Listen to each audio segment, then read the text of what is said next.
The PS2 was a golden age of survival horror, and that is the hill I will die on. The PS1 may have helped create the genre, and modern horror games have certainly refined it, but the PS2 era was something completely unique.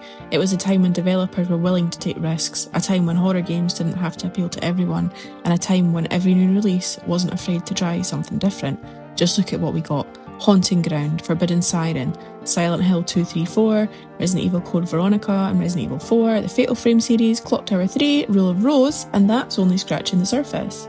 But that's what made this era so special. It wasn't just the quantity, it was the variety. Modern horror games often follow familiar formulas, but on the PS2, one game handed you a camera and told you to fight ghosts, another gave you a dog companion and made running away your primary form of survival, and another trapped you inside your own apartment. Every game had its own identity, and perhaps no game represents the fearless experimentation better than Forbidden Siren. I'll be honest, the game is frustrating. Incredibly frustrating.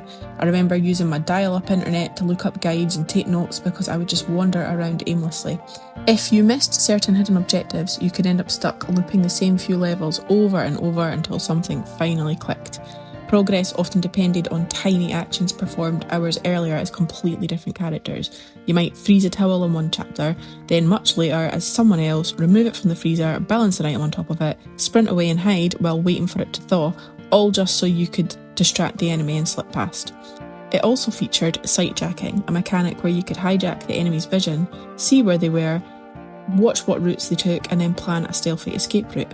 There were no giant objective markers, and it took a lot of trial and error, or maybe I just sucked, who knows, but it was maddening. But I loved it. The PS2 era also understood the power of beautiful horror. Fatal Frame gave us moonlit shrines, traditional architecture, falling blossoms, and an atmosphere that felt melancholic as much as it was frightening. You used a camera as your weapon to take down ghosts and escape the horror. Haunting Ground placed you inside an enormous gothic castle with elegant halls, hidden gardens and haunting music, with Fiona and her dog Huey at its centre. Fiona was defenceless, but if you were nice to Huey throughout the game you could train him to attack, but your main tool for survival was hiding until the enemy passed. And then there were the stories themselves. The PS2 era wasn't afraid to explore genuinely mature themes. Not mature in the sense of endless gore or shock value, but in the subjects these game tackles. They often explored the darker corners of human nature such as grief, guilt, family trauma, religious extremism, obsession, isolation. The monsters were terrifying, sure, but often the real horror came from people.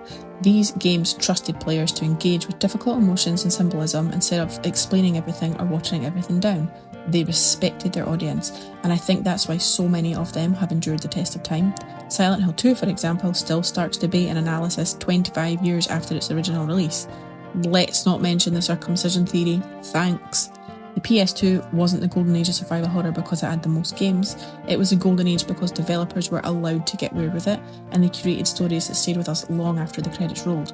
Horror still seems to be chasing that feeling today, but with the resurgence of Silent Hill, the upcoming Code Veronica remake, and various Fatal Frame remasters, could we be heading towards another survival horror renaissance?